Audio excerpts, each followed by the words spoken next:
My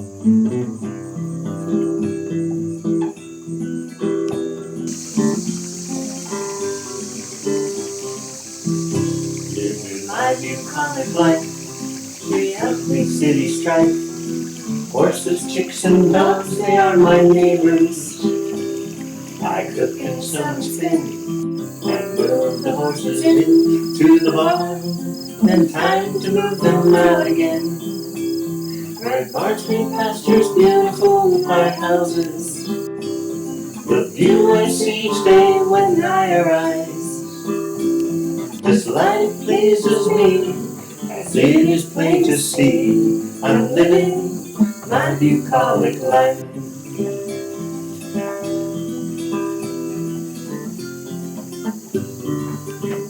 Hello, okay. Welcome to another project, and this one's going to be kind of fun because we are going to be making a Gucci styled Chanel jacket in a way. Let me explain. My daughter showed me this picture, and I don't know if I can get it to focus. There, that picture. This is from the Gucci 2020 ready to wear. And she wants this jacket out of that same brown that we made the pants out of, so it'll become a suit, okay? Now, when I'm looking at it, what I see is basically this jacket, a little shorter, with different pockets and lapels. That's what I'm seeing. I'm seeing the same sleeves and everything like that, and then we can just make a belt and have, you know, we can have fun making a belt. But that's what I'm seeing there. So I'm like, challenge accepted. And so I will be switching out pockets from a different pattern, which is this one, if you remember, but it has the pockets, this style with the little flap and the fold and everything of what's on the Gucci one. And so kind of excited about it. So of course it's going to be the same brown twill. Same brown twill that we used for the flared pants with the little crease. And these are going to be lined. So of course, Bemberg rayon, because it's what we do. You know, very light, very breathable. And since the twill is, I'm guessing mostly cotton, probably a little bit of polyester, but mostly cotton. And the Bemberg, it's breathable and everything. I think that will work really well. This will need to have defined shoulders, so we will be doing a shoulder pad, sleeve head thing, but it's not going to be that bad. I really don't think it's going to be that bad. So I'm going to go ahead and get my pattern cut out. And on this pattern here, you can see there's like this super long version, and then there's a shorter version. And the length I need is somewhere in between these two lengths. But I also need the pockets spread out enough that I can put a belt around the waist and have the lower pockets below it and the upper ones above it. So we'll play with the pocket placement and everything at that point too. Focus, but basically using this pattern, but just shortening it, changing the pockets, and instead of just a plain band, flaring it a little bit and putting some big lapels, because the jacket that is the inspiration jacket, we shall call it, it has these big lapels here. You know, ignore the accessories because I am. But it has these big lapels that hang down. But you can see the way that it's open above the buttons, there's nothing there, which is the same as this one. So I will be cutting out the pattern pieces for this jacket and then just shortening it as I need. So let me get started. Alrighty, so I did not get very far into this before I see an issue I need to deal with, and that is the classic "why are jacket sleeves so narrow" issue. So I am going to be cutting out the size 16, which is the largest size in this pattern set. It goes from 8 to 16. And for a finished jacket, now this is a jacket you will be wearing winter clothes under, so think like a turtleneck sweater or something. For the size 16, they're giving you a 15-inch sleeve at the widest point up here, okay? So, as my daughter said, she is jacked I think that's from working out and things. I need a bigger bicep area. I'm going to give her 2 more inches, and I think that that will help. So I'm going to be doing my version of the classic pivot and slide method. And then this is my tissue paper. And so what I'm going to be doing is adding an inch over here and over here. So the first thing I'm going to do is attach my pattern. Actually, the first thing I need to do is cut this out along the line, because for this method, I do need to be able to trace right around the pattern. So let me go ahead and cut this out carefully. I'll be right back. I think you can see most of my sleeve here. So what I'm doing first, I have it cut out. I'm just sticking a few pins through so that I can hold it still while I am going to outline it. And you use 2 different colors, the one where you are, the one where you want to be. So blue is going to be where I am, and I'm just going to carefully come and outline the entire pattern as it is with my blue. Okay, so their sleeve dimensions are 15 inches, you know, when you take out seam allowance. I want 17, so I'm going to add 1 inch to each side. So up here, and I'm using a fat marker, but for my purposes, the inside of that fat marker line is the line that I'm basing my measurement off of, okay? So what I'm going to do is, from the tip of this, a point here, I'm just going to draw a little line 1 inch out. I'm going to go ahead and do the same thing over here on this side too, while I have my marker, okay? Now, I'm going to take off all of the straight pins except for this one up here. And this one is sitting inside the circle, which is at the seam allowance up there. So if I move all of these pins, I've got my pattern outlined. Actually, I can go ahead and put little notches there so I can keep track of those. But I can pivot it, okay? So I am going to pivot it so that I reach a point out here where's my ruler? This mark that is 1 inch out is going to be in line. You know, if I put it underneath, I think it'll make more sense. This mark here, my ruler edges at that 1 inch mark. I'm moving it out until this is at that 1 inch mark, right there. I'm going to stick a pin here at the seam allowance area, okay? And draw this line.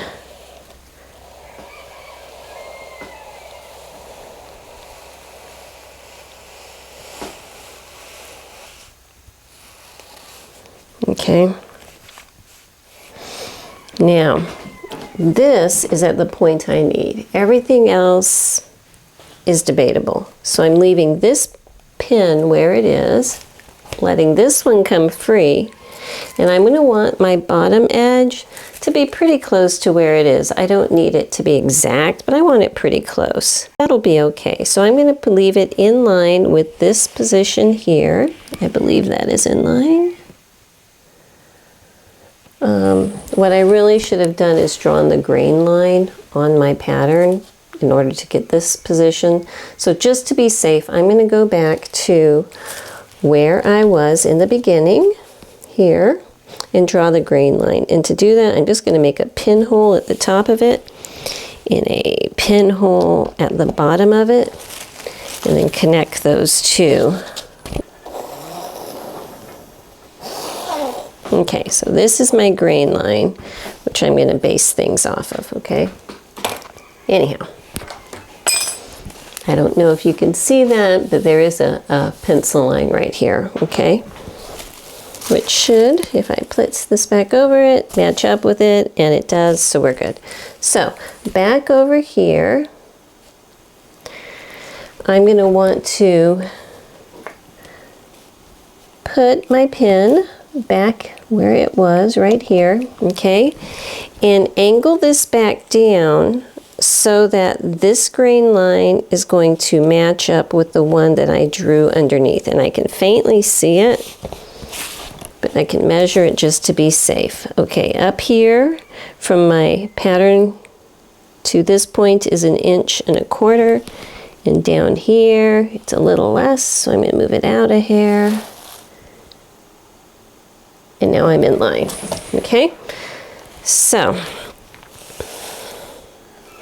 if I was just going to put it straight down, okay, which is going to make the bottom of my sleeve 2 inches wider also, this is how I would do it. If I was going to try to get to this particular point in width at the bottom, I would have to angle it in more to make a more dramatic turn. But what I want to do while I'm making this decision is just see what we have here. So if it's 12.25, take out my seam allowance, that's 11 inches. And just to eyeball it, if this is at the bottom of my arm, do I have room to roll it up really comfortably? I don't think so. So I think that adding the extra 2 inches that I'm adding at the top also is going to be fine to add down here. So I am going to be basing it on the grain line and the straight. So now I take my pen and I draw along here, which is my new side seam. And I'll be marking where these elbow dart is based on this new edge. Okay, so now that that's done, I'm going to move it back to where we were in the very beginning, over here. Okay, put my pin back in that same dot at the very top. At least you can see, it's kind of cattywampus, but it's okay. So I have this mark here, and I need to rotate the whole thing over until this point is in line with this, okay? And that's going to give me 1 inch wider over here. So if I go to measure from this point to this point and take out my seam allowance, I should end up with a 17-inch sleeve. Let's see if I do. So way over here to way over here is 19, and you take out your seam allowance, which takes it to here, which is 17.5, which is perfect. I think that's great. I love having room to be able to move my arms in a winter coat. So now I'm going to go ahead and draw this part up here.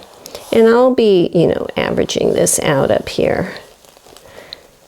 Remember, pattern making, we are like sculpting for the human body, but with fabric. So it's more of an art.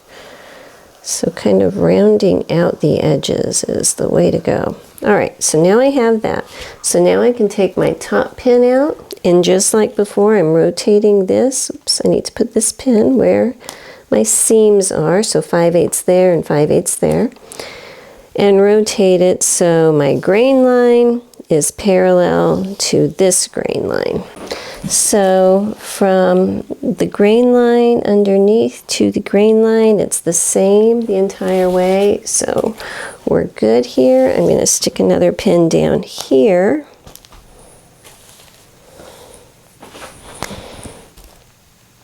And draw this line up. There you go. Kind of eyeball it from between this corner and this corner. I shouldn't have drawn this line. I should have just put my corners in. That's my bad. Just ignore this line. We'll just pretend that's not there. And I'm going to connect these two like that. And that's going to be my new sleeve. So what I'll do is punch out these circles up here, and for my dart and my notch, I'll mark my notches. And then I will be using this orange outline pattern to actually cut out my fabric and just put this one away so that it can stay intact as is. It's funny on this pattern is there's a notch over here, but the matching notch does not exist. But if you were to fold it in half, it should be here.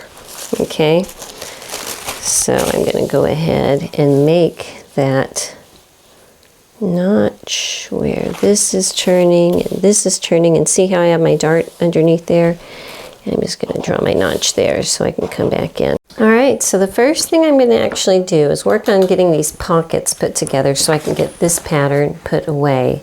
So from this pattern, I'm using piece number 2 and piece number 3. There's one of these and 2 of these for each pocket. And it has some marks on here. So there's 2 dots here, one in the middle where the button goes, and then these 2 lines. So I have actually marked the tops and bottoms of those 2 lines and these little circles here, and I'm going to go ahead and draw these lines in. Now, if you remember when I made this dress in the video for Simplicity 9544, I made these pockets backwards. So I'm going to be very conscientious about not making these pockets backwards this time. So you fold it so it's right side out, and folding it in half. I'm just going to stick a little pin through my little marks here, and having these lines on here are going to give me the stitching line. So with it folded like this, I can see, well, on this side you might be able to see better, the line. So I need to go to my sewing machine and sew this line nice and straight across there, and then I'll press these open and flatten this part out. So I got 4 of these to do. So I'm going to do it like an assembly line, one at a time, and I'll show you each step. So this is step 1. All right, so I got all my 4 pockets here, and yes, when I ironed it, I ironed my little dot for the little button off, but you know what? It's easy to draw back on, so I will right there.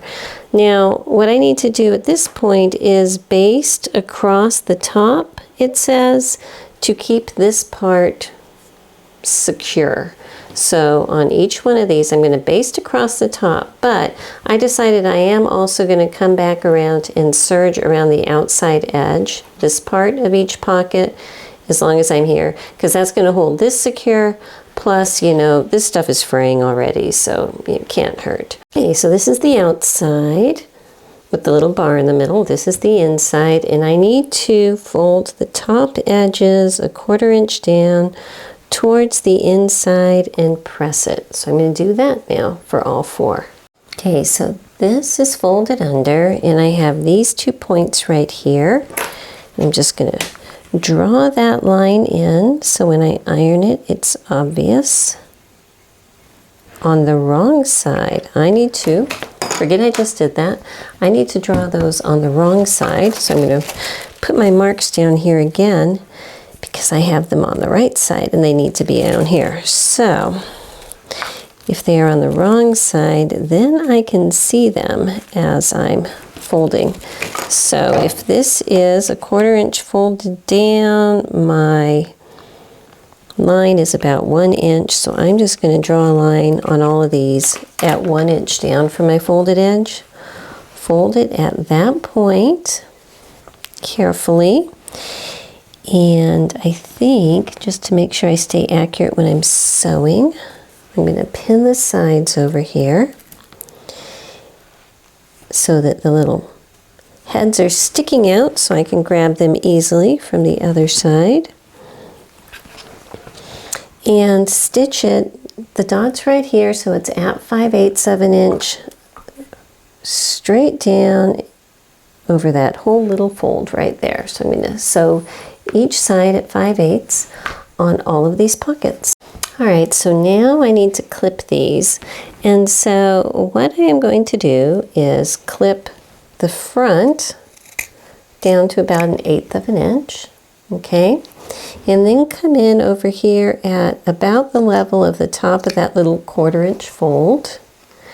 And then take this part up just beyond it, so it's kind of like grading it, okay?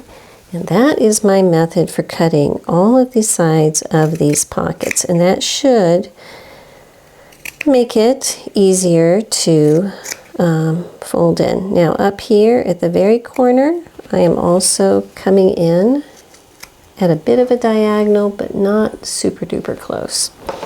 Okay, so actually before I can turn it, I'm going to need to run a little gathering thread I'm just going to run it actually from this point all the way over to this point. It's easier to run one long one than two short ones. All right, so I've got my little gathering threads there. Everything's clipped, and now I'm going to flip my pocket right side out, poking out the corners with you-know-what, handy-dandy chopstick, and I will be pressing that down. Now, all of this is also going to need to be pressed in. Put the little clips over here at that same 5/8 of an inch. So the way I'm going to do this is put a clip on one side and a clip on the other side to hold those where I need it to. And one up from the bottom, the same, about a 5/8 inch up. And now I've got these corners here, which is why we have the gathering thread. So I'm just going to figure out where the middle of it is, right about here, with a little straight pin. I'm going to grab one of these threads and pull it out, which should give me a nice little gathered corner here. And if I need to, I can pull that thread out a little bit more.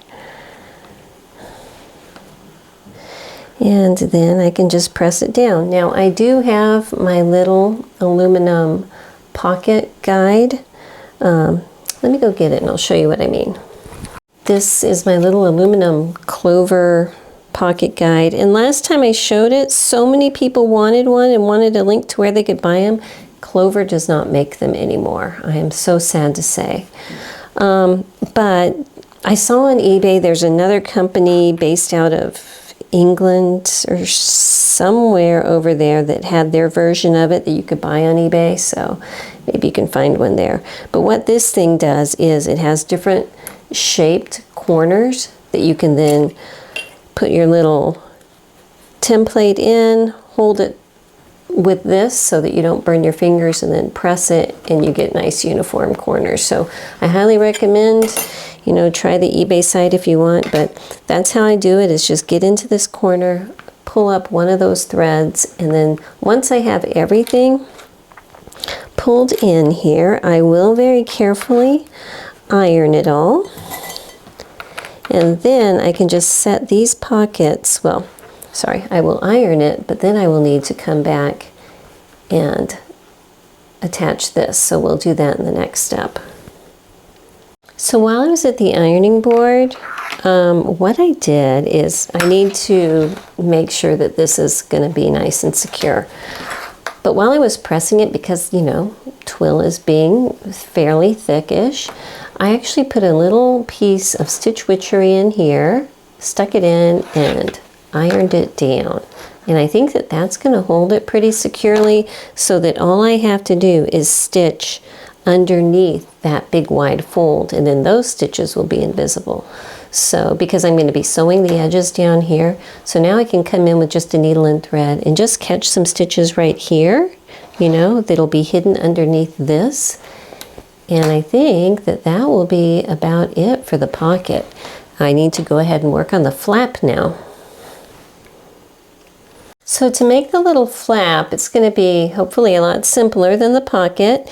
And the seam allowance is 3/8 of an inch. And you can tell by the placement of that little dot. That dot, if I line up my ruler in the center of it, is 3/8 of an inch from the side. So that's how you tell. So I have 4 sets of 2, and I want to make sure that I am putting them together with the smooth side, which I am using as my right side, together. Flip those around. I'm just going to sew down, you know, making sure I pivot at my corners, because she wanted the version with a very defined little corner. And actually, as I am looking at this, I might actually make this even more dramatic. Let me pull up that photo one more time.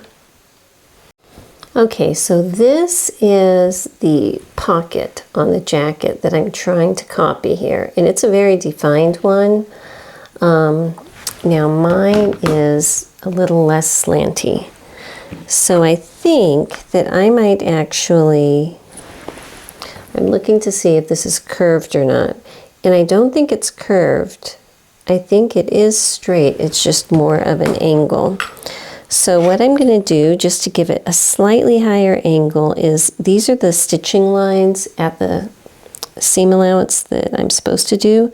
I'm going to bump it up 1 more 1/4 of an inch over here so that I get a more dramatic angle there. And I think that that will help me to, you know, it's not going to be exact, but it's an inspiration. And so that's where I'm going. So that way, and I am just going to draw this, I think, on every single one to make sure that it's the same. But that is going to be my new stitching line. Now, once I have all of this done and turned, I'll be putting a buttonhole in it. But for right now, I just want to get the final shape stitched on each one of these little pocket pairs. Okay, so I have them stitched together here. You can see. And I ironed it once flat. It erases my marks, but also it sets these stitches in, because now I'm going to come back with my pinking shears and trim fairly close to the edge. As you can see, probably leaving about 1/8 of an inch there, because I need to take that bulk out for when I flip it. And then also with my regular little snips, making sure the corners are not bulky and flipping these right side out. Hoping for the best at this point. Okay, so there's the 2 sides. Let's see what this point's gonna look like. Not bad, not bad. So I'm gonna go ahead and try to make sure I have my points pressed out all that I can, and then I'm gonna press these nice and flat. Okay, so I have my little pocket flaps all done, turned, pressed. I went ahead and did some stitching around it to hold it flat. And the last thing it looks like I need to do is put on a buttonhole. And these buttonholes are going up and down. Oh my gosh, it looks almost like corduroy. Anyway, got sidetracked. These buttonholes are going up and down, and this is the button that I'm going to be using. So what I'm going to do is find the very center. Got my little crease there. I'm just going to go ahead and draw a line straight up that crease on all of these, because I need that track. I think my pen is going dry here. Okay, got my line drawn there, and I needed my buttonhole to start. I need to make it uniform, so I'm going to put it 1/2 an inch from the very bottom is where I'm going to have them start. And it looks like it's about a 1-inch buttonhole. So for my buttonholer, all I need is the beginning point and the directional track that I'm going to be using. So I'm going to mark this on all 4 of my little flaps and go to my buttonholer and make that up. So I am just going to slide my little piece in here. I have to get it lined up and make sure that my needle is centered on that little crossbar. Put down the foot.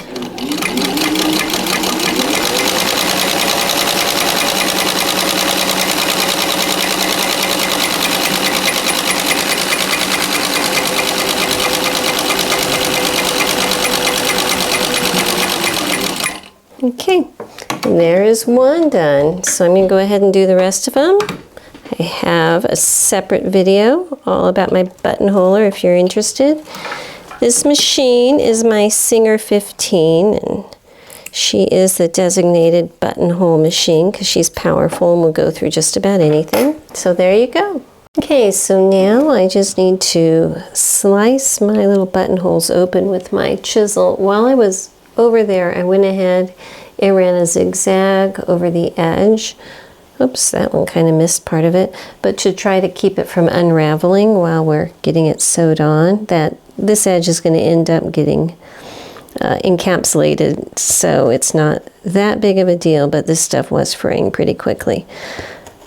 So with my little chisel, I can open it up, hopefully. There's a lot of layers here.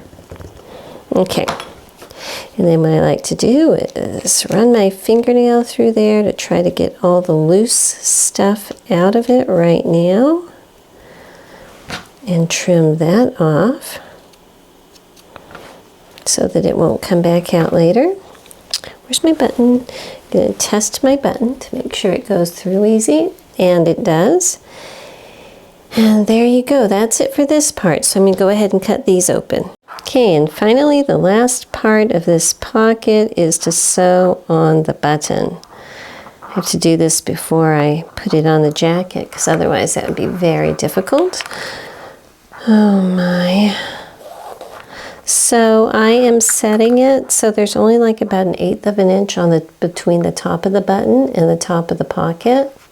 And I think that that is going to give me enough room so that when the flap is buttoned, I still have room to actually do a little turn under kind of piece up here. Okay, so it looks like the first thing I'm going to actually start working on my jacket is going to be this front piece. So, first of all, I cut my length so that my finished cut length is 32 inches from the center back, okay? And that puts it, what is this, probably about 6 inches longer than the short version, but about the same amount from the long version. So I'm kind of in that middle area. So what I need to do is mark my pockets up here. Now, they have a pocket placement here and a pocket placement here, but that's not going to work for me because I'm going to be having a belt going through the waist. And I can see my waistline is right here, like 1 inch under where they want this pocket placement to be. So I am actually going to move it down so that it's much lower down here, so that when I put the belt on and it all cinches up, that there's still room. So I will refer back to my inspiration photo. All right, so looking at the photo, I've got a couple issues. And one of them is I wasn't paying that close attention, but her bottom pockets are a lot larger than my bottom pockets. So I may just go with what I have here. I'll get them pinned on and see what they look like. And if I need to make a bigger one, I will. But at this point, I'm thinking I might just go with what I have. But as far as placement, I have 1.5 inch hem at the bottom, which is going to put me right about here. And then it looks like her bottom of her pockets is about another 1.5 inches from there. So that would putting this pocket down here, because right here is where that belt would go through. And that's right about halfway between the two pockets, and I think that that would work out. So that's where I'm going to place them. Where the dots are up here, I will just make them the same distance from the center front down here at this level. So I'm going to put a little line there. And I'm just going to go with it that way for right now, unless something changes. So I just kind of put a couple pieces of tape on my ruler, marking the center point of those dots and lining it at the center front. And I put a little mark over here where the level is going to be. And so now I can draw another pocket placement circle in those two spots. So these and these are the ones that I'm going to be cutting out. Everything else, I'm going to mark the circle up here, which is for a sleeve placement.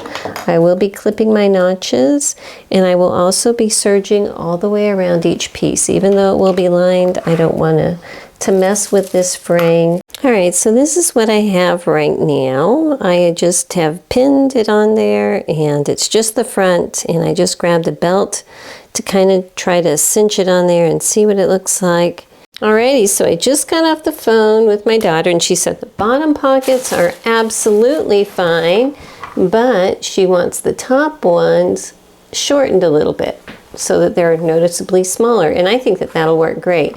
So I'm just going to take about 1 inch off, round off the corners here for the two top pockets, and then I'll be ready to attach them onto my jacket.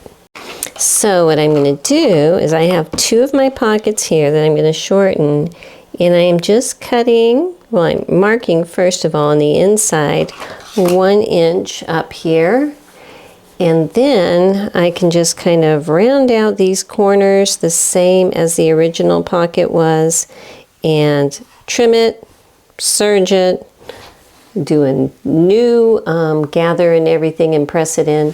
And then I'll have the two little pockets, so you don't need to watch all those steps because you saw it the first time. That's just what I'm going to do. All right, so this is an unorthodox way to place buttons, but it's going to work for me. So I have my two little placement dots right here. And I am lining up the top edge of my flap just on top of that, and I'm making sure both of these are the same distance from the edge and everything. So I still have it buttoned together, you know, as I do. And what I'm going to do is just come and make a straight stitch across here, about 1/4 inch in, all the way across on both of these. So then I can flip them down.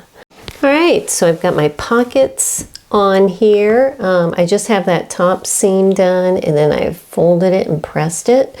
So what I still need to do is come back here and at about 1/4 inch in, do another row of stitching straight across, and that's going to hold it real secure and make sure nothing underneath there frays.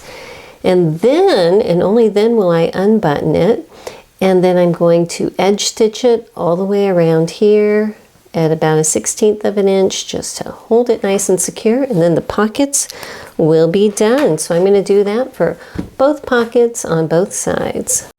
So I need to mention that I went over just, thinking I was all that, went to my sewing machine, sat down to sew, and sewed my pocket on lopsided. So here's a lesson, basted on. I thought I would skip that step for some reason, but it was not to be. What had happened is my flap up top was nice and centered, but for some reason the under pocket got skewed. Well, that was an exaggeration, but you know what I mean. So I'm going to go ahead, baste my pocket on, and I think I'll do that for the other side also. Just baste them all on so that I can know that when I come back to stitch it, they're going to line up nicely. Okay, so I've put the fronts away, and I need to work on my back piece.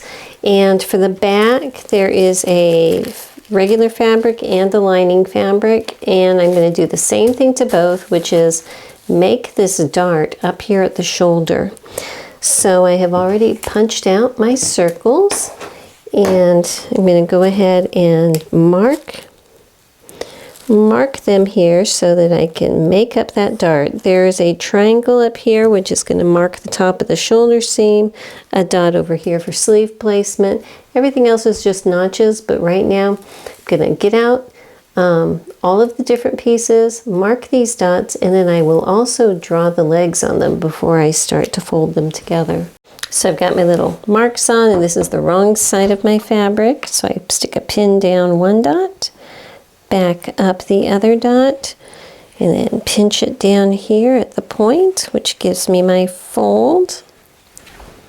I can put another pin over here, tuck that in, and so now I see my stitching line, and I'll start out on the outside edge and come all the way in this way.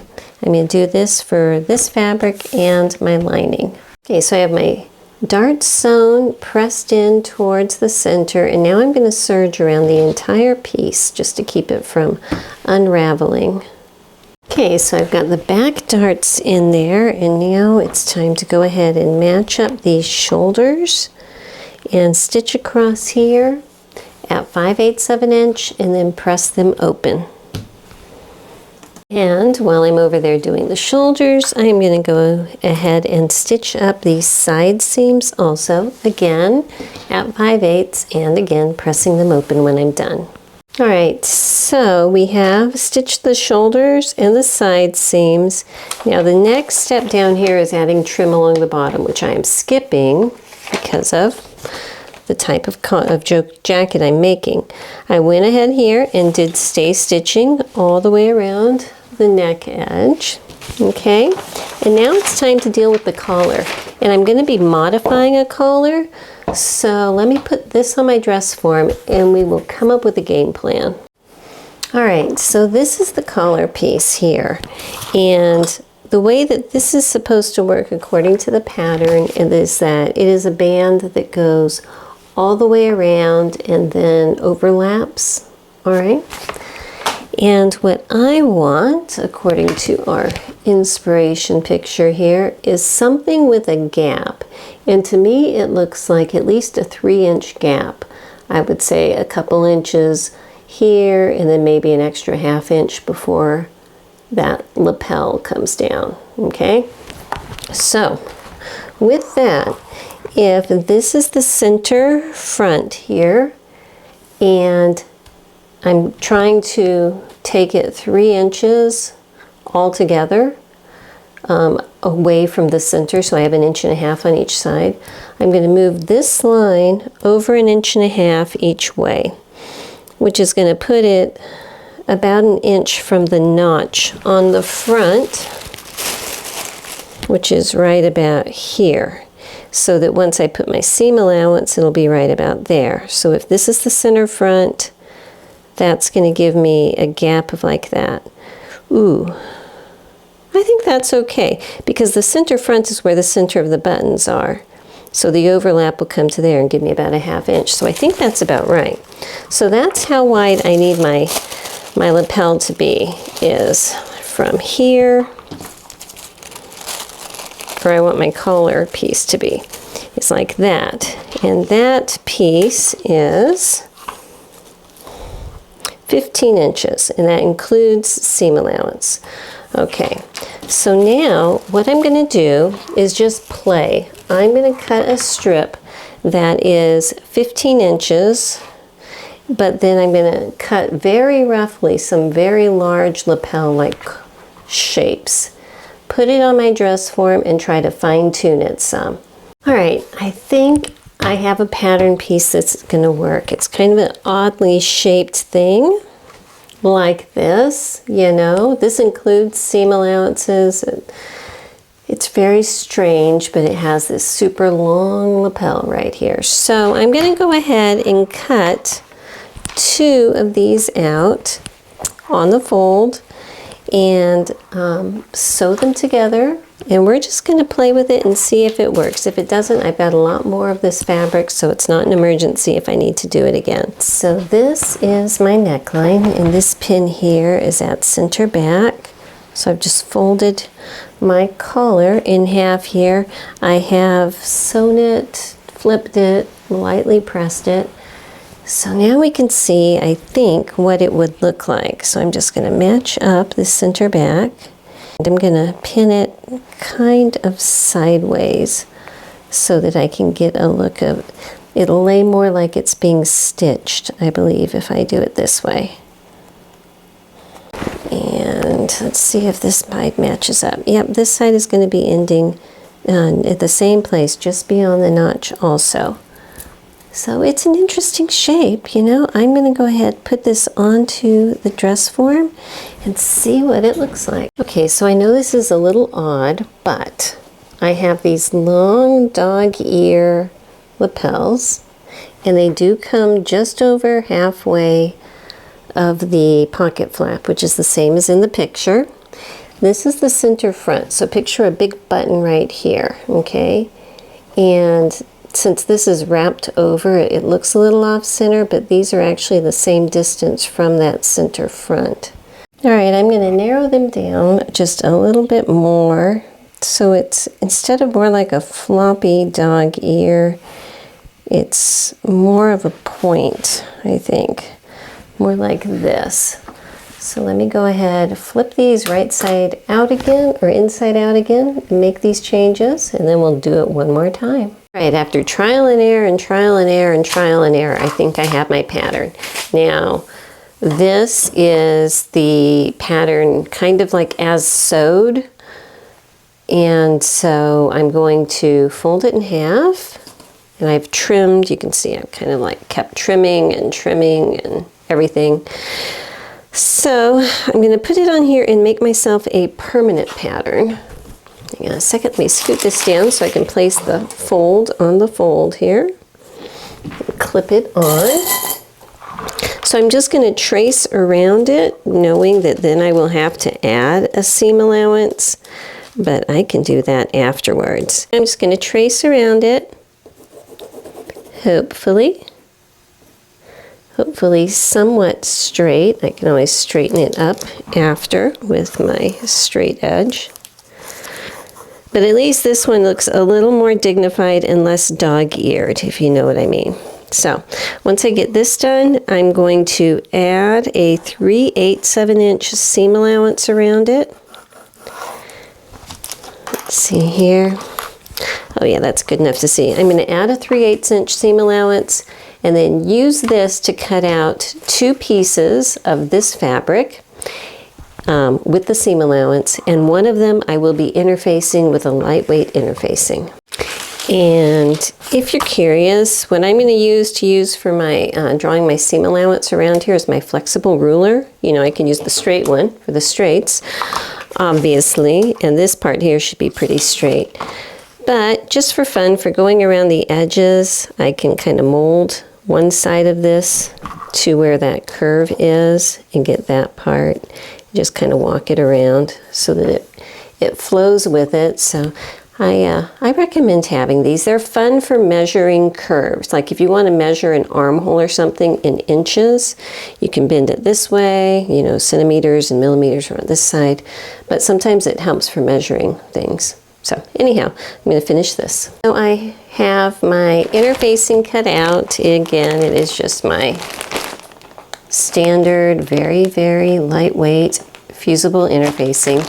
And I'm using this because I don't want these to be super stiff. I want them to be able to kind of just drape down, but I want them to have enough substance that they're not going to want to curl up and everything.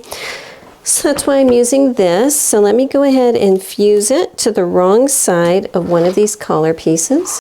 So because of the curved nature of this, there's not a lot of understitching I can do. I can kind of work some in up here, but not really around there too much. So we're just going to do the best we can. I'm going to match these two up and sew all the way around it. Obviously not this part, but from here all the way down and around at 3/8 inch. And once again, I am pinking all the way around the edge to try to remove some bulk and make it easier to turn, especially at the ends here, getting fairly close, so I can flip those when I turn it right side out.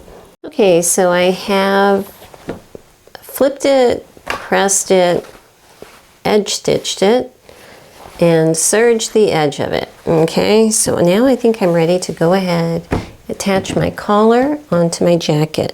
So I've marked my center back here and the center back on my jacket, and I want my interfaced side of my collar to be the public side. So the interfaced side I am facing up, the non-interfaced side is going up against the jacket. Where'd my little mark go? Here it is. So I'm going to match this up here and just carefully try to work my way around because I did not transfer over that shoulder mark, unfortunately. So let me go ahead and match it towards the front. If I remember right, it should come up to the notch. Yes, it does come up to the notch, so that's good. So I can use the notch as my landmark to make sure that they are both coming to the same distance from the front edge, so that will work. All right, so I need to get started on the sleeves now, and the first thing I have to do is, well, take this pattern piece off because I need to mark all 4 pieces. I have 2 regular fabric ones and 2 lining fabric ones, and I need to make this dart down here at the elbow part first. So I need to mark that on the wrong side of my fabric. So I'm just going to open it up this way so I can see very carefully that I'm going to end up with 2 different sleeves. And the side with 2 notches is my back.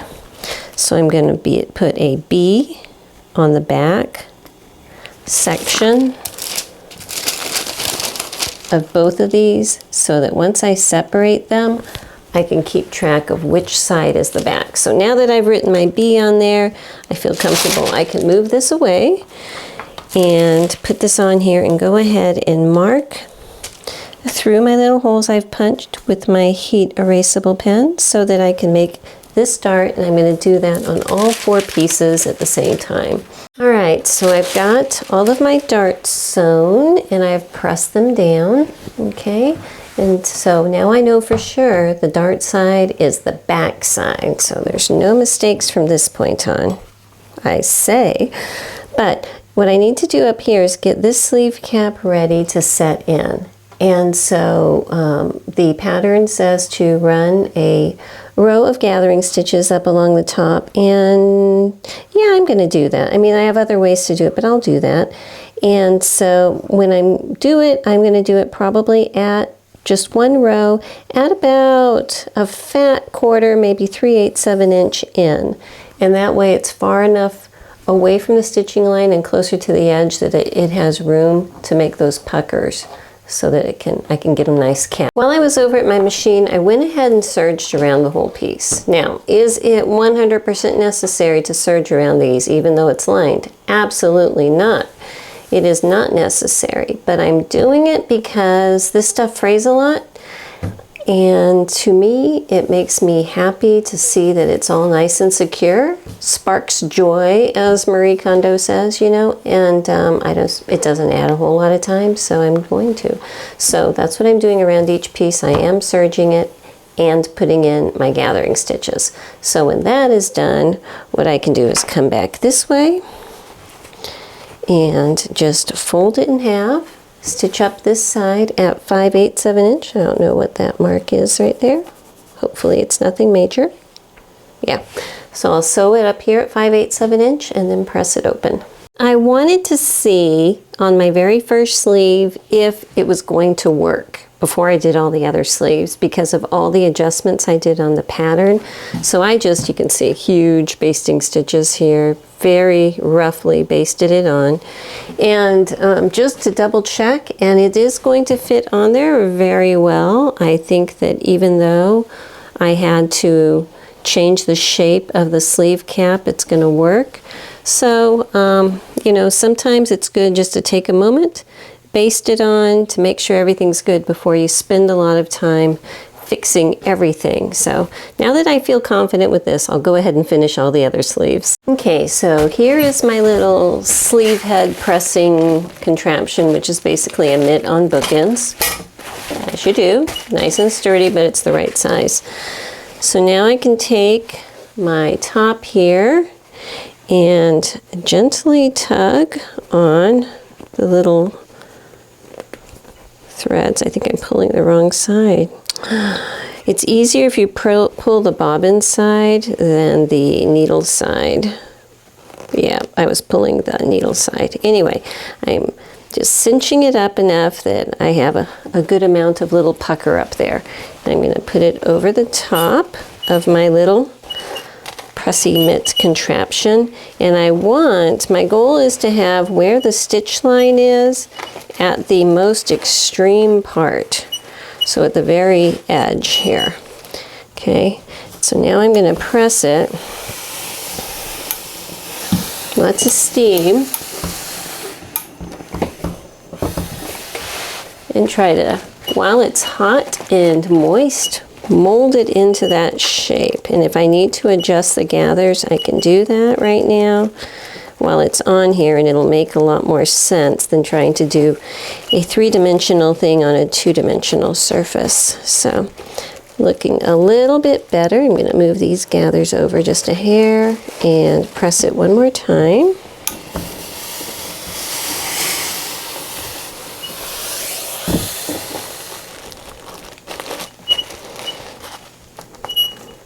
Move a couple more over here and press it in. Okay, and I think that looks pretty good. So the goal is when I pull it off of here, is it going to stay in the shape of a nice little sleeve head so that I have the right shape here, but up at the top it's nice and flat so that I can sew this at that 5/8 seam allowance in the armhole of my jacket. And that's what I'm going to do right now.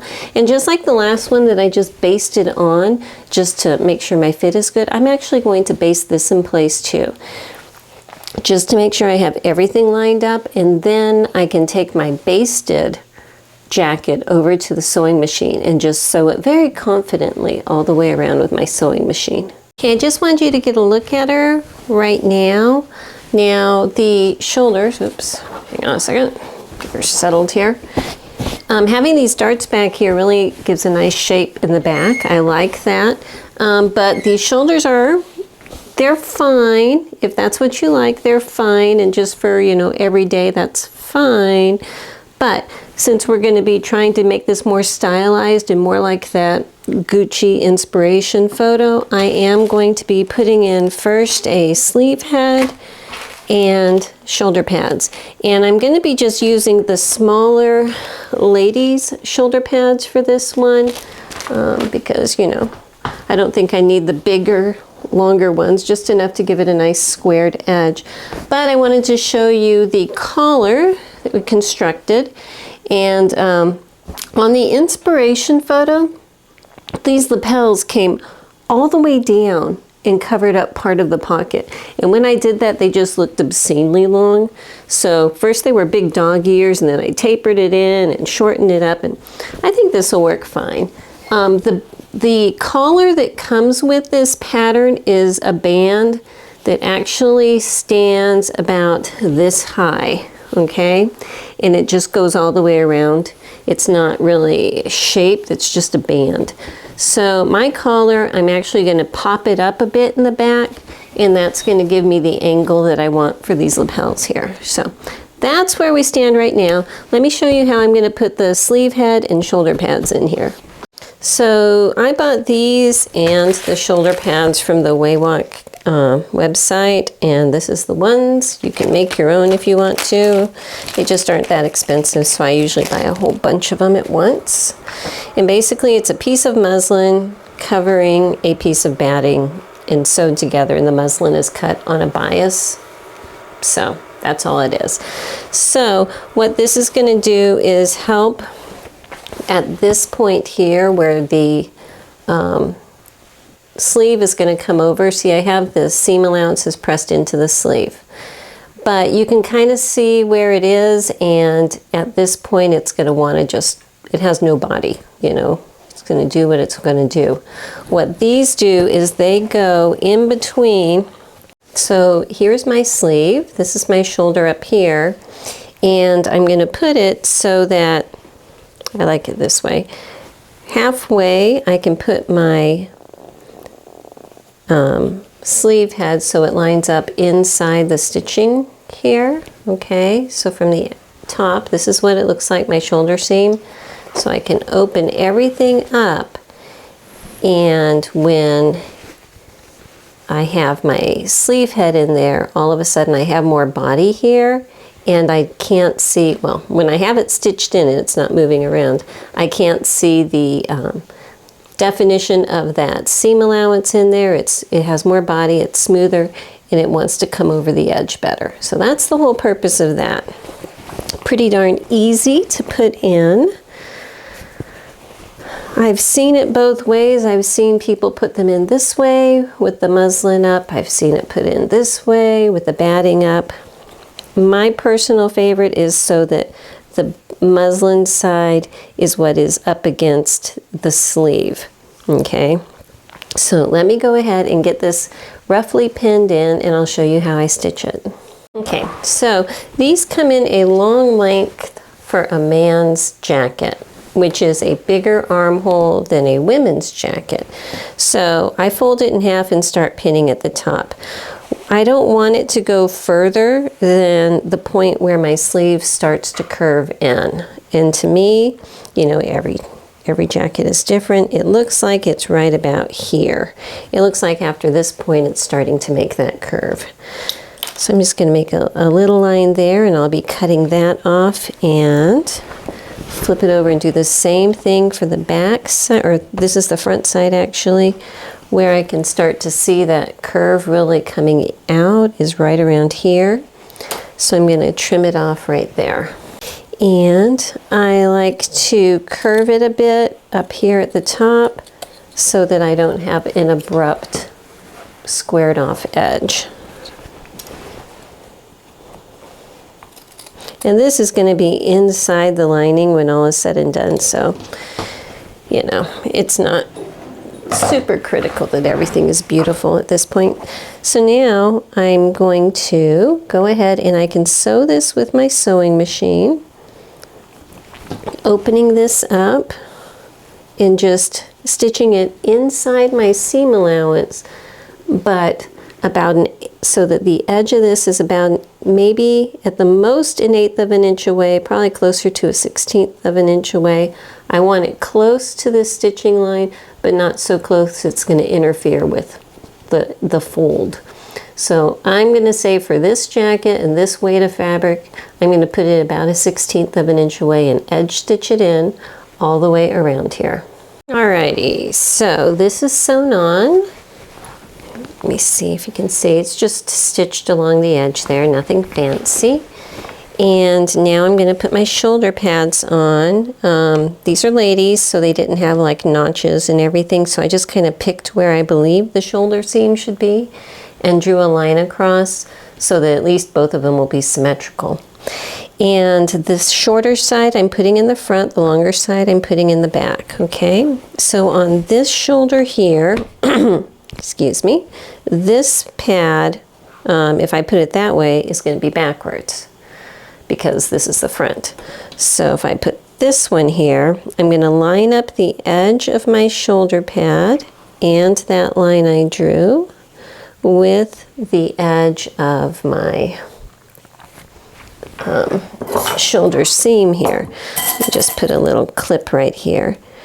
Just on one side. I'm not clipping it in the middle because I'm going to need that in a minute, but I'm just clipping it over to one side. And then over on this side, where that line is, I'm matching it straight down the seam allowance. And I'm going to clip this side of the shoulder pad to that seam allowance. I'm not covering them because this jacket will be fully lined, so I'm hoping that it's going to be just fine that way. If I was not doing a lined jacket and these were going to be exposed, I would be covering them because this is just, you know, like pressed fleece, so that's no good. So now that I have it clipped over on this side and this side, I'm going to fold it in half so that when I'm looking at it, I'm looking at this part here where my line is. Okay, and that's going to give me a space where I can just kind of baste between this seam allowance and this shoulder pad back and forth all the way to the edge. Now a lot of times if it's a cloth covered shoulder pad, I do not stitch all the way through, but since this is just batting, I am. But I'm not pulling really hard. I don't want to make my stitches so tough that they are going to like cinch in that seam allowance, that shoulder pad. I don't want that. Hang on a second, let me fluff those threads back out. I want it to have its full height and everything, but I want it to be stable. So at this point, you can see I have stitches going all the way across. I'm just going to back stitch a couple times, and this is all just stitching through the seam allowance. So it is not visible on the right side of my jacket. Okay, so do a couple that way, one this way to lock it, and clip that off. Now the other thing is the corners of my shoulder pad I want to attach to my seam allowance on either side.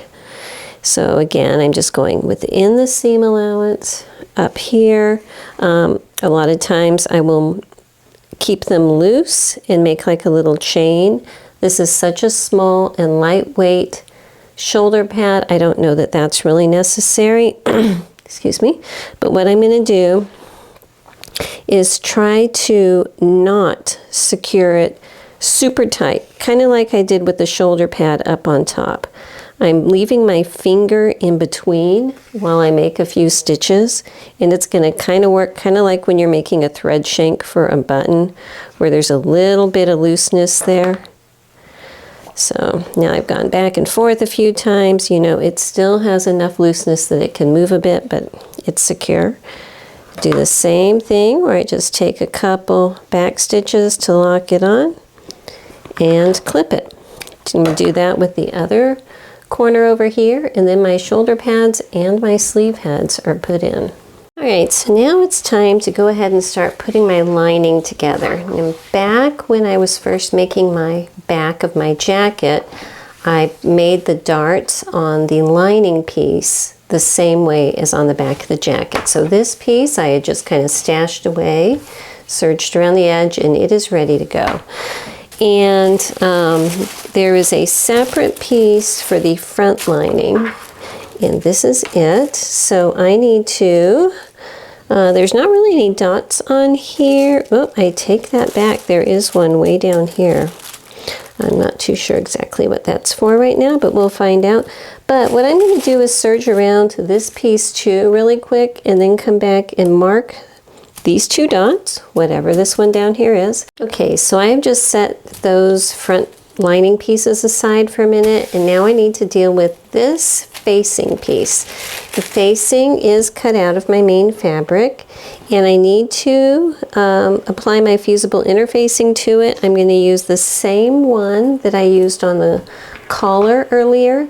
So I have these interfaced, serged around the edges as I do, and there are 2 notches up here because this is kind of like a princess seam that we're going to be doing. And what I'm supposed to be doing is stay stitching between here. That is, I believe, I haven't looked yet, but because sometimes you have to actually clip this to make the other opposite curve work on it. So I'm going to go ahead and do what they say, stay stitch at 1/2 inch between these 2 notches on both of these pieces. And now I am going to be pinning my lining piece, which is curving this way, to my facing piece, which is curving that way. So what I will probably do is get it up to the point where these 2 notches are going to match, you know, get this nice and straight. Do the same thing from the top to where those 2 notches match, and then we'll work out this curve. I know what this lower dot is for now. The lining piece does not go all the way to the bottom. These 2 dots are going to match up, and you're not going to have them level at the bottom. The lining is going to be shorter. Oops, we move this. The lining is going to be shorter than your facing piece, so that's what this is for. So here is a thing. Normally, if this was an exposed princess seam and I needed everything to match up perfectly, and it was needing to be folded back this way, I would be clipping this to match up with the wider piece. But this facing piece is going to be pressed open. So this will never be folded back. It's going to be this direction. And that, along with the idea that this is a lining, so if I happen to get a little bit of a pucker there, it's no big deal. I'm just kind of pushing and guiding that lining to the facing piece, and I think that it's a gentle enough curve. There should not be an issue. So now I need to go ahead and stitch this at 5/8 of an inch all the way up. And when I am done, I'm going to press it so that the facing stays nice and flat, but this gets folded back. Actually, at this dot, you're not supposed to stitch beyond it. So from this point up, all the way up, I'm going to be sewing this at 5/8 of an inch, but leaving it open down here. Okay, so now that these are sewn on and I've pressed the lining out, you can see the seam allowance from the facing underneath there. It's time to go ahead and sew the shoulders and the side seams of the lining on here. So just matching everything up on top here, sewing it, and then pressing these seams open, both on the sides and on the shoulders. Actually, when I got over to my ironing board, I decided to press this whole seam allowance on the shoulder back just because I did not want to have to bend this part. So now this whole shoulder is pressed back, but my sides are pressed open. Now that I have all of this sewn together, I'm going to go ahead and stay stitch all the way around my neckline at a 1/2 inch. And now I've got my sleeves that I did earlier, you know, my little dart and everything, and just kind of set them aside. So I'm going to go ahead and, you know, press in my little sleeve heads here and set these sleeves into this lining the same way I did with the jacket. You know, just matching up the top and bottom and sewing all the way around. I'm not going to baste these in first because if there's a little bit of a pucker in a lining, doesn't matter. So that is my next step. So I have my lining here, and when I was sewing my sleeves on, I don't know that if I put on camera, but I did double reinforce the bottoms of the sleeves of the main fabric. For the lining, I am just sewing it once and then putting some clips in because the main fabric is going to take the brunt of any pull there. So I think that that is fine for the lining part. But you can see, if I can flip this out, oh my gosh, linings are so funny. Okay, but you can see I've got little puckers on my sleeve head here. That's just because of, you know, lining fabric. It is what it is, but that's okay. So at this point, I'm finally ready to sew my lining into my coat. And so I'm just trying to put it nice and flat here, just do half of it at a time. So putting my coat, the right side up, just here's the sleeve just kind of tucked in there. And with my lining, I'm doing the opposite, the right side down with its sleeve just kind of tucked there. And I'm going to match up the entire front edge and neckline all the way down here. Match up this edge, and then this will open up. The collar is on the inside. It can just stay there. This neck edge and the shoulder seam should match up. So let me go ahead and pin this. All right, so I have it all pinned together, and up here in the back of the neckline, I've clipped it so that it's going to flex nicely as I sew it. Otherwise, that's going to bind, so that's important. So once I sew the whole thing at 5/8 of an inch, I'm going to be doing some understitching. But first is to get that seam in. So I'm just going to start way down here on this side and work my way all the way around. All right, so I've got it sewn all the way around. I'm going to come in here and take off some bulk around this corners on both sides. And I am also going to be doing a little bit of braiding. So on the front part here, on the facing, I am going to trim that down to about half the width it is, just so I can stagger the thickness of this seam allowance. On the very back right here, it doesn't matter because it's just a single layer and then lining, so that's pretty thin right there. But around the front facing, I'm going to trim it like this all the way around. Okay, so now I need to understitch this, and it's going to be a little bit tricky because you have to kind of get inside the lining. So I'm opening it up flat. This is the seam I just sewed.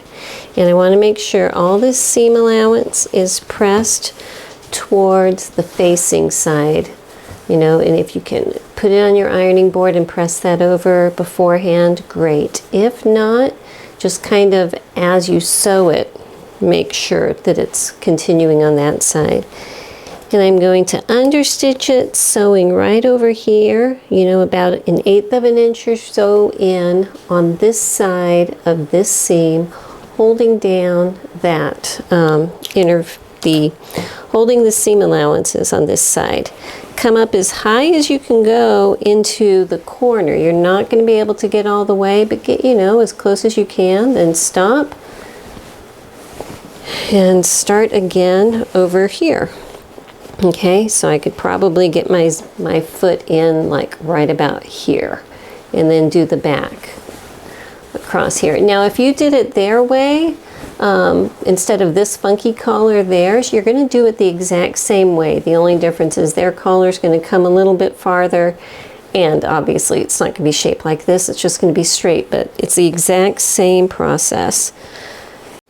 And at this point, I have it understitched all the way around, like there. You can see up here, you can see I was not able to get right into the corner, but I went up that far and then started again here. And you can also see, if you look close enough on my collar, there are some spots where some stitching from previous sewings are peeking out. And I'm just going to go in with my seam ripper and pull those so that they aren't showing and they're not ugly, because all of this other stitching of sewing this on and sewing that on, it's going to hold it fine. So if I pull an inch of this exposed stuff out, that will be okay. So let me go ahead and press this. Everywhere I've understitched it, it should want to curve in very nicely, but I still need to go ahead and press that edge here up as far as I can into the neckline and all the way around. Now in the instructions, they want you to deal with the hem before you understitch. I wanted to understitch and then deal with the hem so that I can get the benefit of all of this turning inward before I deal with the hem. But now that that's done, what I'm going to do is take my facing piece and turn it back right sides together here, but making sure, because I have my understitching done here, that it's all going to curve around. Okay, so from the side view, I've got all of that stuff curving around. And my hem is 1.5 inches, so I'm just going to put my little ruler down here and draw that line at 1.5 inches all the way across. Stick a pin here to hold it in place and sew that, and I'm going to do that on both sides of the front facing. Okay, so now that this is stitched here, I'm going to cut out this little rectangle all the way across. I'm going to clip it all the way over here so that I am cutting off that little seam. And now it should want to fold up in there really nice and flat. Get my little handy dandy chopstick here to pop out this corner. Okay, and now I have my bottom edge here. Nice, so I can go ahead and press that. I'm not going to right now. I think I'm just going to put a couple little pins there just to hold it still for a second while I do the other side, because then I need to come back and fold up the rest of this bottom hem. Okay, so now that this part is just pinned in place, I need to fold up the rest of my hem to 1.5 inches, and it is a slightly curved hem, so there's going to be a little bit of fullness you need to work in, but not much, not enough to make you have to do any ease stitching or anything like that. So I'm just going to work my way around, like carefully pinning it in place. Okay, so at this point I have just lightly pressed my hem just so I can get any fluffiness out of it. I'm going to come back with a needle and thread and just take my time and stitch this down. So the first thing I'm going to do is stitch these two together to hold that in place right here, and then come up and do a whatever you want to do, honestly, as long as you only catch a thread or so at a time. You can whip stitch, invisible hem stitch, whatever you want, because this part here is going to be going over it. So whatever, however you stitch this, it won't be seen.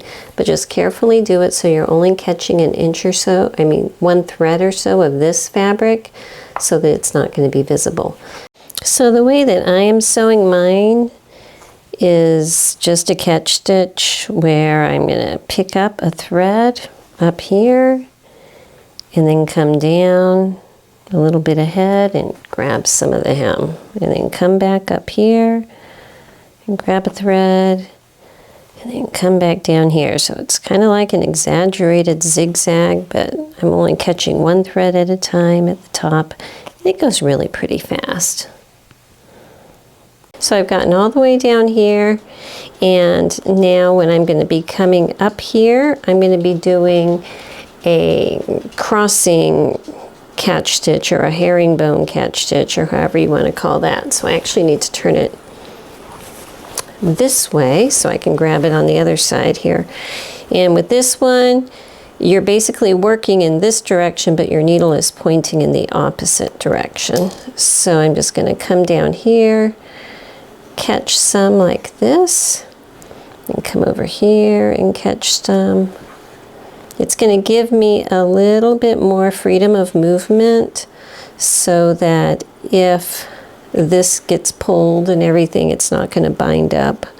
And it works good to just cover up the edge down here. And there you go. So this part is done. So for the lining, I need to fold it under about 5/8 of an inch and then press that folded under edge about 5/8 of an inch down. Okay, so that basically the raw edges of these two are equal. But I want this to be over enough that it's in line with this up here to start off with. And stick a little pin. Okay, and then I'm going to do at this seam and then work out the difference. So at this seam, I'm going to turn it under about 5/8 and put it right here and see if that's going to work. Looks like it's pulling a little tight there, doesn't it? Which is troubling. So actually, hang on, let me clip this off. Before I do any of this stuff in here, I'm going to go to the next one. The next seam over here. You know, sometimes when you're sewing and ironing and stitching, some fabrics shrink up and other ones stretch, and so things happen sometimes. So if I can work out the difference along the way, we can do this. And I'm going to do this side down here also. Okay, so I have these 4 points set up at the very beginning, a side seam, and everything. Okay, so I want to show you what I am concerned about. I have this pin on my lining here. This is the back of my jacket. You know, it's attached to the side seam, but the lining is slightly tighter than this fabric. And the last thing I want is for this fabric to look puckery, okay? And because what they want in the pattern is for you to stitch it all across here. So instead, what I'm going to do is just hem this, you know, sew up a hem on this, attach it at the side seams, and I'm going to attach it to the seam allowance in the center back just so it's not going to go anywhere, but I'll use a little spacer for that. I'll show you that. Attach it here on this side seam and then up here on the front. And I think that that's going to work better for me just because, got a pin here, that's from the straight pin that I have on the inside. Just because I don't want it to look puckery, because right now it's nice and smooth and kind of military looking, which goes with this, so that's what I want. So I still want the finished length of my lining to be shorter than the finished length of my jacket, obviously. I want it to be about here, okay? So I have about 5/8 of an inch between the bottom of my lining and the bottom of my jacket. So that means that I need to give myself a hem of 1.5 inches. From the very top of my serging, it's 1.5 inches fold. So I'm going to go ahead to the ironing board, press this at 1.5 inches, and just run a straight stitch on my machine all the way across. Okay, so at this point, this is what it looks like. I pressed my bottom edge of my lining up 1.5 inches and just did a row of stitching across here, you know, just to tack that up.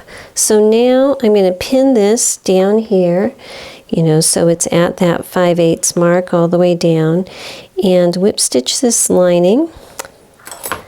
Defective pin, I should have just thrown that one away, and whip stitch this lining edge where it was open all the way down here, or actually I'll probably just do felling stitches, you know, so it'll be nice and neat down there, and do the same on the other side where it's open.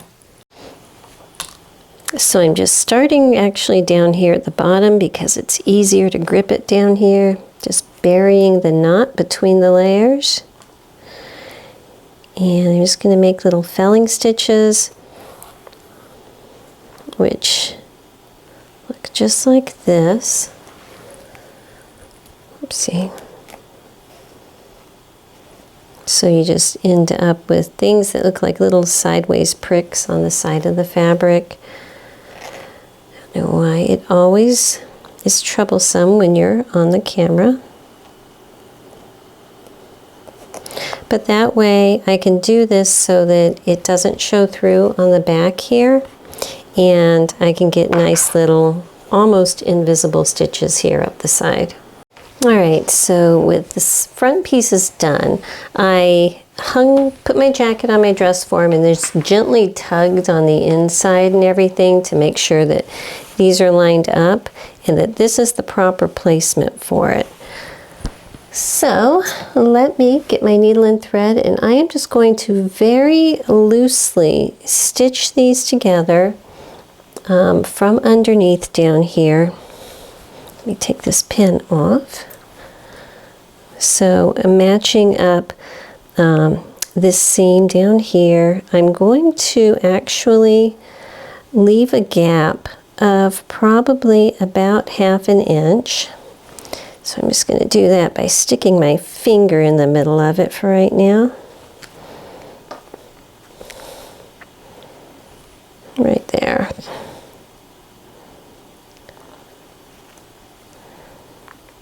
And so once I have a few of those stitches, I'm going to come back and put a couple like blanket type stitches, buttonhole type stitches over the top just to keep it secure. And make this a nice, whoopsie, my thread's coming out of my needle here. And make this little collection of threads more like an intentional shank, like a shank on a button, okay? So I'm going to go ahead and finish this up and do the very same thing on the other side. So with the bottom of the jacket all hemmed up, I need to just do the sleeves now. And they are also going to be 1.5 inches here, and I'm going to hand sew it exactly the same way as on the bottom. Okay, so it's time to do the lining on the sleeve. And I am going to clip this open because I think I have to in order to do it the way they want me to. So I'm clipping it up, you know, 1 inch or so, and I'll put a little stitch across there to keep it from splitting anymore. But because the sleeve lining is cut the same length as the sleeve, whereas on the jacket part hem, the sleeve was cut shorter, okay?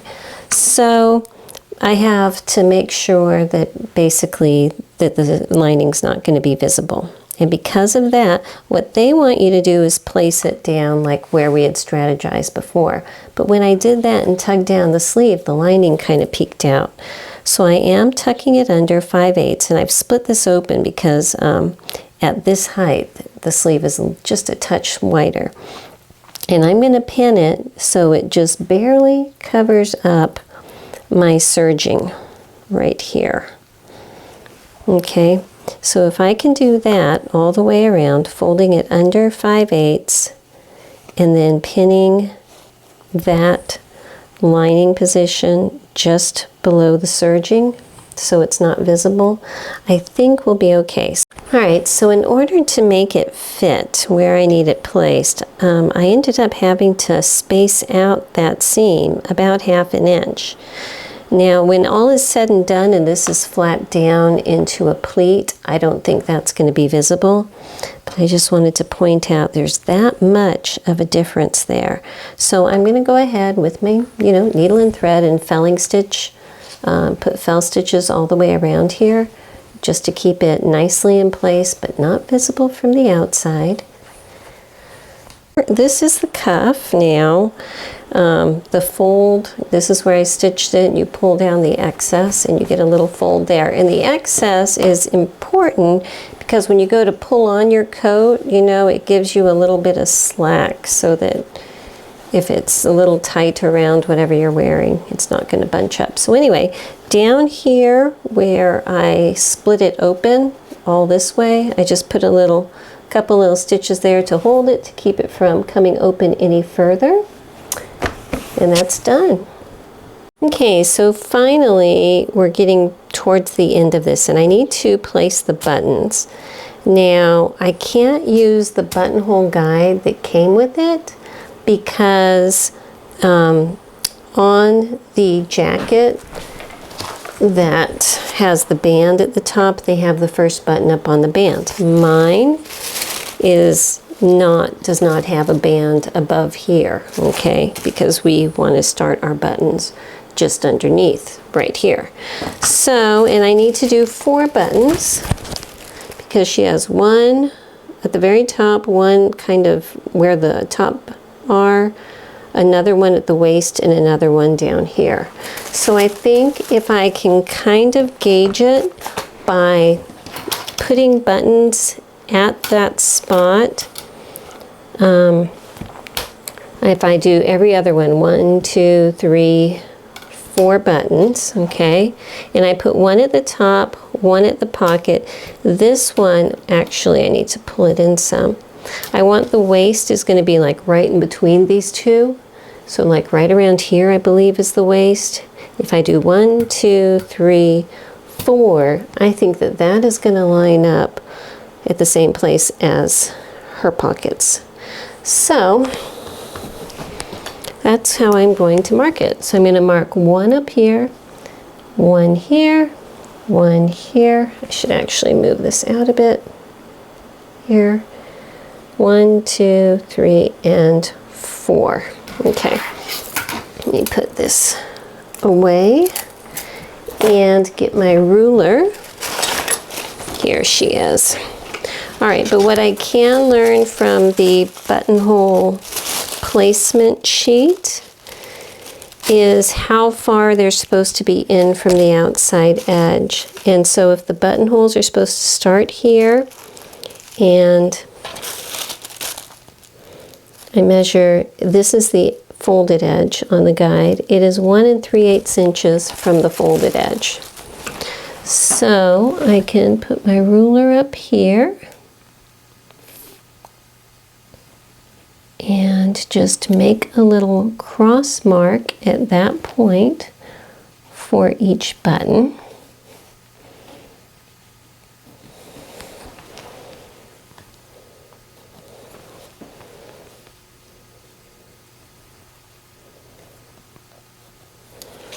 Okay, so that cross part there will be the starting point. It seems awfully far in, doesn't it? Let me look at hers again. Our facing does go in pretty far, but you know what? I want my buttons to be centered between the pocket and over here. My buttons have a 1 inch, about a 1 inch buttonhole. And if this gap is 1, 2, 2 5/8, okay? So I'm going to center my button in this space instead of where it's marked on the buttonhole placement sheet. So I'm just going to ignore that whole buttonhole placement sheet. But for right now, what I am going to do is go ahead and draw these lines straight across that are going to be the horizontal points, because I do hope, hang on a second, yeah, the buttonholes do go horizontally, so that's good. So if that's the horizontal point, and 2, so we'll say 2 1/2. Half of 2 1/2 is 1 1/4. All right, so 1 1/4 would be my center point of my buttonhole. So if I have a 1 inch buttonhole, that means I need to start it 1/2 inch over from there, which is 3/4 of an inch. You know, got to love math some days. So I'm just going to draw that little starting point line at 3/4 of an inch. And that's going to give me my track of where to sew my buttonholes. So I'm going to start it right there and make a buttonhole each one all the way around. You saw how my buttonhole works earlier, so I'm just going to go ahead and do that really quick off camera. So I have my buttonholes made and cut out here. And now I need to place my buttons, but before I do that, I need to get this aligned exactly. And I have erased my center front line, so I'm going to put a new one on. So where this dot is should be the edge of the fabric, where it folds over, okay? So if I move that down, I can put a little mark up here where center front line is. I'm going to do the same thing over here on this side. Fold that over and mark where center front is. Okay, so now I should be able to overlap these two so that the center front markings match up. You get a clip. I'm going to clip that in place right there. And let's hope that works out with the pocket placement. If not, I'll have to move it. And it looks like it does not work out because putting it right there overlaps this pocket too much. So we're going to move it out a little bit, separating these two center fronts by about ½ an inch, and see how that looks. Still not quite. Again, we shall consult the inspiration photo. Okay, it looks like she has about an inch between the edge of this pocket and her button. So let's see, if I space this out, those two a little more, how will that do? That's going to put about ½ an inch at the edge of each buttonhole.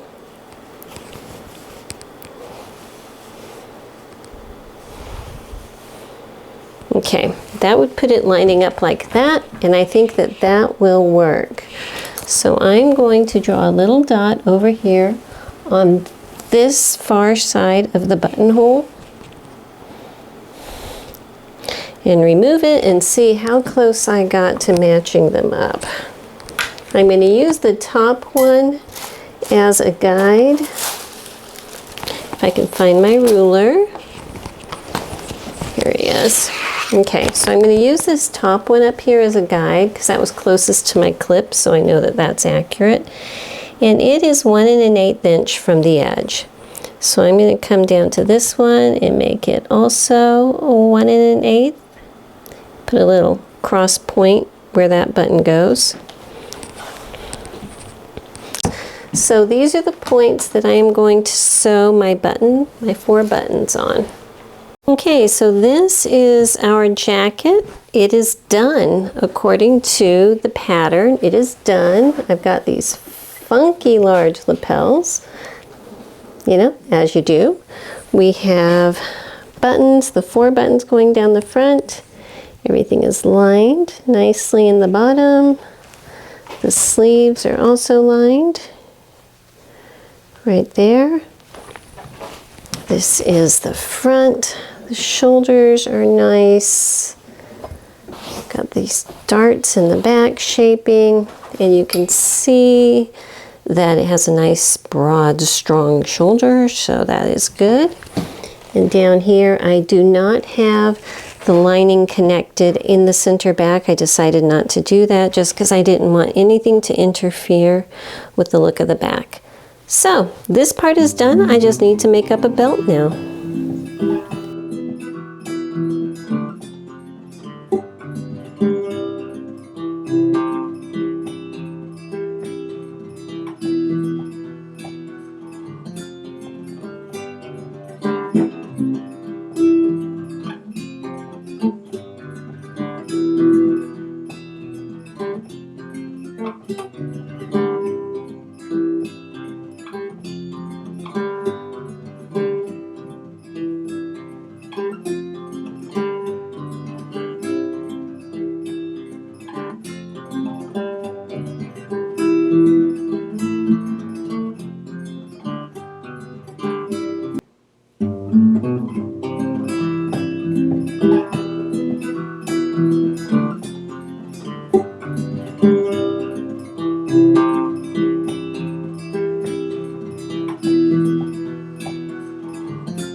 Hello again.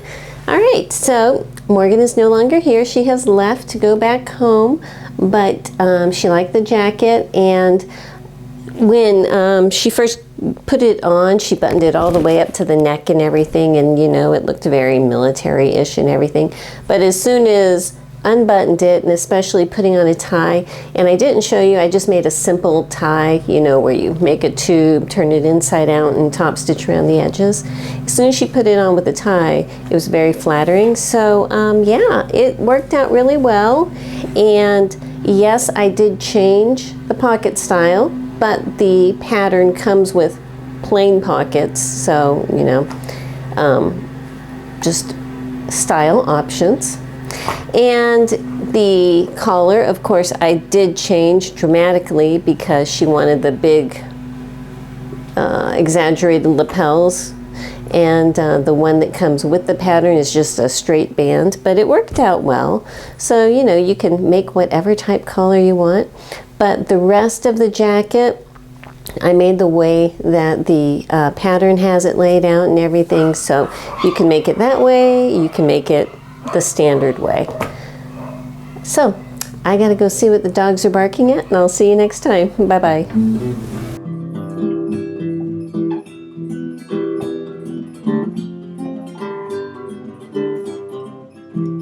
Living my bucolic life, we have big city strife.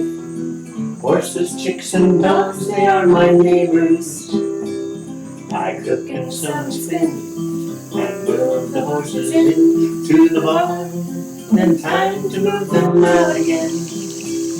Red bars, green pastures, beautiful with my houses. The view I see each day when I arise. This life pleases me, as it is plain to see. I'm living my bucolic life.